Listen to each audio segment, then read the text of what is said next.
ದೆಹಲಿಯ ವಿಶೇಷ ಪ್ರತಿನಿಧಿ ಹಾಗೂ ಶಿರಾ ಶಾಸಕರಾದ ಟಿಬಿ ಜಯಚಂದ್ರರವರಿಗೆ ಸಚಿವ ಸ್ಥಾನ ನೀಡಬೇಕೆಂದು ಹಕ್ಕೊತ್ತಾಯ ದಿನಾಂಕ 23/12/2026 ಮಂಗಳವಾರದಂದು ಸಂಜೆ 5 ಗಂಟೆಗೆ ರಂಗನಾಥ ಕಾಲೇಜು ಆವರಣದಿಂದ ಶಿರಾ ನಗರದ ಪ್ರಮುಖ ಬೀದಿಗಳಲ್ಲಿ ಪಂಜಿನ ಮೆರವಣಿಗೆ ನಡೆಸಿ ಮಂತ್ರಿ ಸ್ಥಾನಕ್ಕಾಗಿ ಹಕ್ಕೊತ್ತಾಯ ನಡೆಸಲಾಗುವುದು ಎಂದು ಪ್ರಾಥಮಿಕ ಕೃಷಿ ಪತ್ತಿನ ಸಹಕಾರ ಸಂಘದ ಅಧ್ಯಕ್ಷರಾದ ಹುಣಸೇಹಳ್ಳಿ ಶಶಿಧರ್ ಹಾಗೂ ಶಿರಾ ತಾಲೂಕು ಕಾಂಗ್ರೆಸ್ನ ಪ್ರಧಾನ ಕಾರ್ಯದರ್ಶಿ ಶಿವು ಚಂಗಾವರರವರು ಒತ್ತಾಯಿಸಿದರು. ತಾಲೂಕಿನ ಶಾಸಕರಾದಂಥ ಶ್ರೀಮಾನ್ ಟಿಬಿ ಜಯಚಂದ್ರ ಸಾಹೇಬರವರಿಗೆ ಮೊದಲನೇ ಕಂತಿನಲ್ಲಿ ಅವರಿಗೆ ಕ್ಯಾಬಿನೆಟ್ಟಲ್ಲಿ ಯಾವುದೇ ಮಂತ್ರಿ ಸ್ಥಾನನ ಕೊಡೋಕ್ಕೆ ಸಾಧ್ಯ ಆಗಲಿಲ್ಲ. ಆದ್ದರಿಂದ ತಾರೀಕು 23/12/2025 ಕುಂಚಿಟಿಗರ ಹಾಸ್ಟೆಲ್ನ ಒಂದು ಸಂಯೋಜನೆಯೊಂದಿಗೆ ನಮ್ಮ ಕ್ಷೇತ್ರದ ಎಲ್ಲ ಜನರು ಸೇರಿ ಜಾತ್ಯತೀತವಾಗಿ ಪಕ್ಷಾತೀತವಾಗಿ ಎಲ್ಲರೂ ಸೇರ್ಕೊಂಡು ಜಯಚಂದ್ರ ಅವರಿಗೆ ಈ ಬಾರಿ ಆದರೂ ಒಂದು ಮಂತ್ರಿ ಸ್ಥಾನವನ್ನು ಕೊಡಬೇಕು ಅನ್ನೋದು ಎಲ್ಲ ಜನತೆಯ ಅಭಿಲಾಷೆ ಆಗಿದೆ. ಆದ್ದರಿಂದ ತಾರೀಕು 23/12/2025 ಸಾಯಂಕಾಲ 5 ಗಂಟೆಗೆ ಶಿರಾ ನಗರದಲ್ಲಿ ಪಂಜಿನ ಮೆರವಣಿಗೆಯನ್ನು ಏರ್ಪಡಿಸಲಾಗಿದೆ. ಆದ್ದರಿಂದ ಈ ಸಂದರ್ಭದಲ್ಲಿ ನಾವು ಜಯಚಂದ್ರ ಅವ್ರಿಗೆ ಯಾಕೆ ಮಂತ್ರಿ ಸ್ಥಾನನ ಕೊಡಬೇಕು ಅಂತಂತಂದ್ರೆ, ನಮ್ಮ ತಾಲೂಕು ಬರಡು ಭೂಮಿ. ಅವರು ನಮ್ಮ ಕ್ಷೇತ್ರಕ್ಕೆ ಬರೋದಕ್ಕಿಂತ ಮುಂಚೆ ನಮ್ಮ ತಾಲೂಕು ಒಂದು ಬರಡು ಭೂಮಿಯಾಗಿತ್ತು. ಶಿರಾ ತಾಲೂಕಿಗೆ MLA ಆದಮೇಲೆ ಹೇಮಾವತಿ ನೀರನ್ನು ಹರಿಸಿ ಕಳ್ಳಂಬಳ್ಳೆ ಕೆರೆ ತುಂಬಿಸಿದ್ದಾರೆ, ಮತ್ತೆ ಶಿರಾ ಕೆರೆಗೆ ತುಂಬಿಸಿದ್ದಾರೆ, ಮತ್ತೆ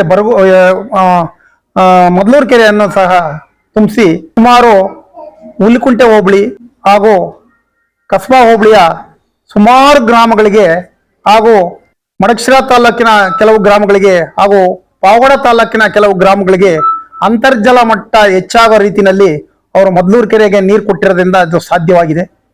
ಆದ್ರಿಂದ ಇವತ್ತು ಆ ನೀರೇನಾದರೂ ಬರದೇ ಇದ್ದಿದ್ರೆ ಖಂಡಿತವಾಗೂ ಜನ ಕುಡಿಯೋಕ್ಕೂ ಸಹ ನೀರು ಪರದಾಡಬೇಕಾಯಿತು, ಹಾಗೂ ಪಶು ಪಕ್ಷಿಗಳಿಗೂ ಸಹ ಪ್ರಾಣಿಗಳಿಗೂ ಸಹ ನೀರು ಕುಡಿಯೋಕ್ಕೆ ಇರಲಿಲ್ಲ, ಅಂತ ಪರಿಸ್ಥಿತಿ ಬಂದೋಗೋದು.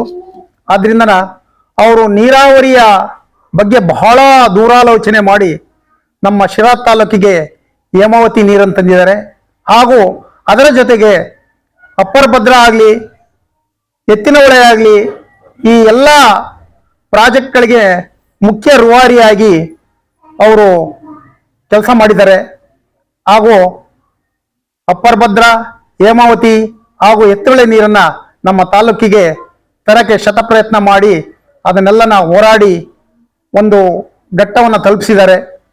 ಆದ್ರಿಂದ ಅವ್ರಿಗೆ ನಾವು ಈಗ ಮಂತ್ರಿಗಿರಿ ಕೊಡೋದ್ರಿಂದ ಅವ್ರಿಗೆ ಹೆಚ್ಚಿನ ಶಕ್ತಿ ಬರುತ್ತೆ, ಹಾಗೂ ಅವ್ರಿಗೆ ಕೆಲಸ ಮಾಡೋಕ್ಕೆ ಒಂದು ಹುಮ್ಮಸ್ಸು ಬರುತ್ತೆ, ಹಾಗೂ ತುಂಬ ಅನುಭವಿ, ತುಂಬ ದೂರದೃಷ್ಟಿ ಉಳ್ಳಂಥ ರಾಜಕಾರಣಿ.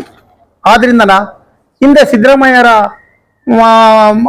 ಮುಖ್ಯಮಂತ್ರಿ ಆಗಿದ್ದಾಗ ಅವರು ಕಾನೂನು ಸಚಿವರಾಗಿ ತುಂಬ ಒಳ್ಳೆಯ ಹೆಸರನ್ನ ತಗೊಂಡಿದ್ರು.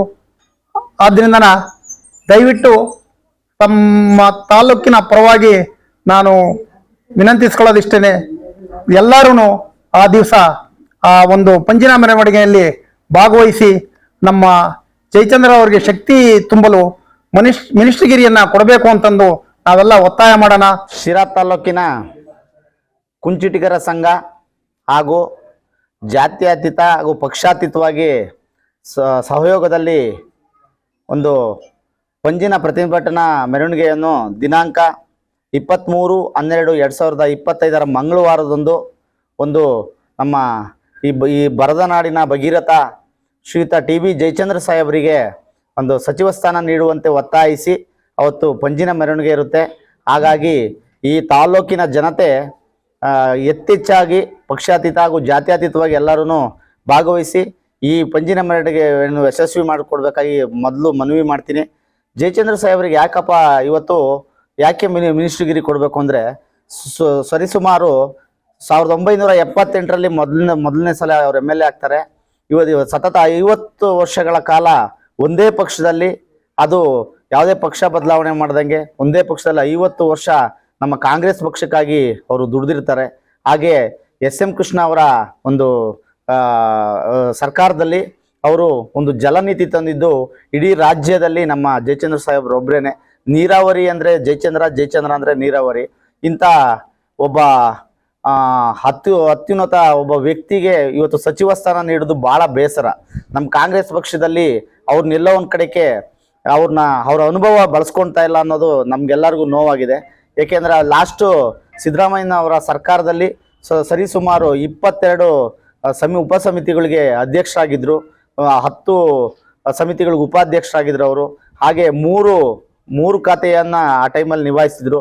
ಅಂಥ ವ್ಯಕ್ತಿಗೆ ಮೊದಲನೇ ಹಂತದಲ್ಲಾದರೂ ಕೊಡಲಿಲ್ಲ, ಈ 2ನೇ ಹಂತದಲ್ಲಾದರೂ ಕೊಟ್ಟು ಅವರ ಅನುಭವವನ್ನು ಇಡೀ ರಾಜ್ಯದ 10 ಜಿಲ್ಲೆಗಳಲ್ಲಿ ಇವತ್ತು ಅವರ ಅಭಿಮಾನಿಗಳಿದ್ದಾರೆ. ಹಾಗೆ ಅವರ ಒಂದು ಏನು ಫ್ಯಾನ್ಸ್ ಇದ್ದಾರೆ ಅವರೆಲ್ಲನ ಬೀದಿಗಿಳಿಯಕ್ಕೆ ಮುಂಚೆ ಇವರು ನಮ್ಮ ಸಾಹೇಬ್ರಿಗೆ ಸಚಿವ ಸ್ಥಾನ ಕೊಡಬೇಕು.